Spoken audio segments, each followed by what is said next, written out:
சென்னை கடற்கரை ஓரங்களில் கடந்த ஒரு வாரத்தில் மட்டும் 300க்கும் மேற்பட்ட கடல் ஆமைகள் உயிரிழந்து கரை ஒதுங்கிய சம்பவம் அதிர்ச்சியை ஏற்படுத்தியிருக்கிறது. இதற்கான காரணம் என்ன? கடல் ஆமைகள் உயிரிழப்பை தடுப்பதற்கு எடுக்க வேண்டிய நடவடிக்கைகள் என்ன என்பது குறித்து விவரிக்கிறது இந்த செய்தி தொகுப்பு.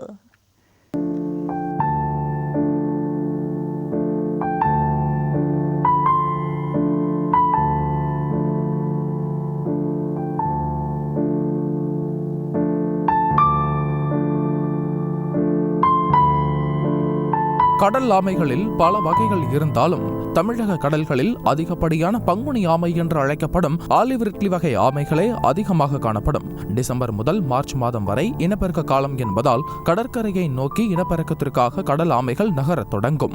உலகிலேயே 3 இடங்களில் மட்டுமே லட்சக்கணக்கில் கடல் ஆமைகள் கூடி முட்டையிடுவது வழக்கம். அந்த வகையில் ஒடிசா மாநிலம் காக்கிர் மாதா கடற்கரை பகுதியில் லட்சக்கணக்கான ஆமைகள் முட்டையிடும்.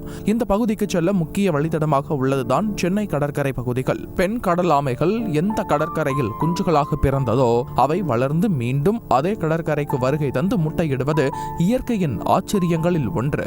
இப்படி வரும் ஒவ்வொரு கடல் ஆமையும் 70 முதல் 120 முட்டைகள் வரை இடும்.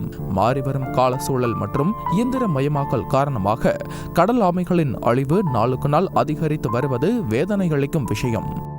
விசை படகுகள் மீன்பிடி தமிழ்நாடு மீன்பிடி ஒழுங்குமுறை சட்டம், Tamil Nadu marine fisheries regulation act பிரகாரம் அவங்க 8 மைல்ஸ் தூரத்தில் 5.5 நாட்டிக்கல் மைல்ஸ் தூரத்தில் தான் அவங்க மீன் பிடிக்கணும். அதுக்கு முன்னாடி இருக்கிற இடம் பாரம்பரிய மீனவர்களுக்காக ஒதுக்கப்பட்ட இடம். அவங்க மீன் பிடிச்சிட்டு போகிறதுக்கு பாரம்பரிய மீனவர்களுக்கு எது நல்லதோ அதுதான் கடலாமைகளுக்கும் நல்லது. ஸோ இவங்க இந்த மீன்பிடி இந்த விசை படகுகள் அந்த 5 நாட்டிக்கல் மைல்ஸ் 3 கிலோமீட்டர் 4 கிலோமீட்டர்லேயே மீன் பிடிச்சிட்டு போனதுனால நிறைய ஆமைகள் அதில் அந்த வலையில் மாட்டி மூழ்கி மூச்சு திணறி இறந்து போய் இருக்கலாம்.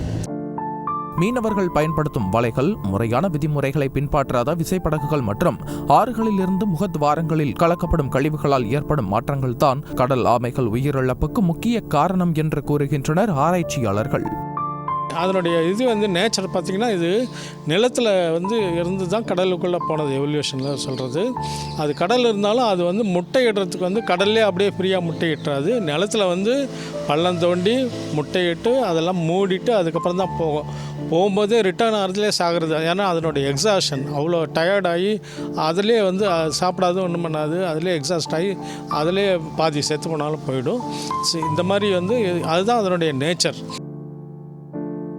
1960 காலகட்டங்களில் கடற்கரைகளில் கடல் ஆமைகள் முட்டையிடும் பகுதிகள் 100ஆக இருந்த நிலையில் காலப்போக்கில் அது 1 கிலோமீட்டருக்கு 5 பகுதிகள் என குறைந்திருக்கிறது. இயற்கை சமநிலை மற்றும் கடலின் ஆரோக்கியத்திற்கும் முக்கிய பங்காற்றும் கடல் ஆமைகள் தங்களது வாழ்வாதாரத்திற்கும் பெரும் பங்காற்றுவதாக கூறுகின்றனர் மீனவர்கள். ஒரு நாளைக்கு 5, 6, 10 கூட வச்சுக்கிறோம். நிறைய வந்துக்கிட்டே தான் இருக்குது. ஆனால் நாங்களால் முட்டையிட்ட ஆமை வரும்னு பார்க்குறோம், ஒன்று கூட வரமாட்டுது. எல்லாம் இறந்து போய் தான் வருது. அதனால் எங்களுக்கு ரொம்ப மன உளைச்சலாக இருக்குது, ரொம்ப கஷ்டமாக இருக்குது. ஒரு முட்டையும் பார்க்க முடியல. முட்டையிட்டால் தான் ஆமைகள் குஞ்சு பொறிஞ்சு போகும், நம்மளுக்கு சந்தோஷமாக இருக்கும். ஆனால் ஒரு ஆமைகளோட முட்டையிட வரல, எல்லாம் இறந்து போய் தான் வருது. அதனால் ரொம்ப மனசு கஷ்டமாக இருக்குது.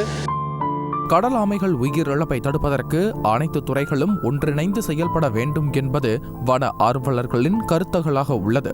இனப்பெருக்கம் செய்யும் மாதங்களில் ஆமைகளுக்கு ஆபத்து ஏற்படாமல் இருப்பதற்கான நடவடிக்கைகளை மேற்கொள்ள வேண்டும் என்பதே அவர்களின் கோரிக்கை.